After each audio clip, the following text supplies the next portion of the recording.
அன்பு நண்பர்களே, அனைவருக்கும் அன்னை சமையல் உமாவின் அன்பான வணக்கங்கள். இன்னைக்கு அன்னை சமையலில் பார்க்க போகிறது இட்லி தோசைக்கு சூப்பரான சைட் டிஷ்ங்க, வேர்க்கடலை சட்னி. வாங்க எப்படி செய்கிறதுன்னு பார்க்கலாம். 2 டேபிள் ஸ்பூன் வேர்க்கடலை சேர்த்துக்கலாம்.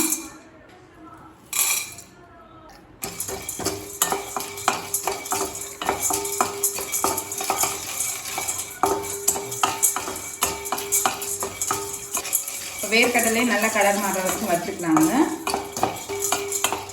இப்போ வேர்க்கடலை நல்லா கலர் மாற வரைக்கும் வறுத்தாச்சு. இப்போ தோல் எடுத்துகிட்டு இது தனியாக வச்சுக்கலாங்க. 5 காஞ்ச மிளகாய் சேர்த்துக்கலாங்க.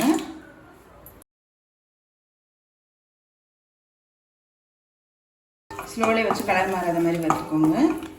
2 வெங்காயத்தை சேர்த்துக்கலாம்.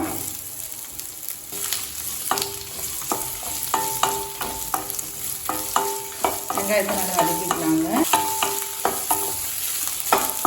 இப்போ வெங்காயம் நல்லா வதங்கிடுச்சு. 1 தக்காளி சேர்த்துக்கலாம்.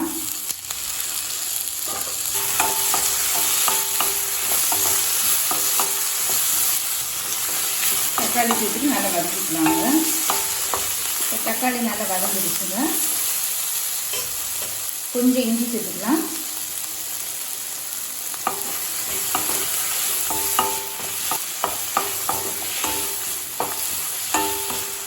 கொஞ்சம் புளி, தேவையான அளவு உப்பு. இப்போ இது கொஞ்சம் நேரம் ஆறின பிறகு வறுத்து வச்சுருக்க வேர்க்கடலையோடு சேர்த்து மிக்சியில் எல்லாத்தையும் அரைச்சிக்கலாம். இப்போ சட்னியை தாளிச்சுக்கலாங்க. 1/2 டீஸ்பூன் கடுகு, கொஞ்சம் உளுந்து,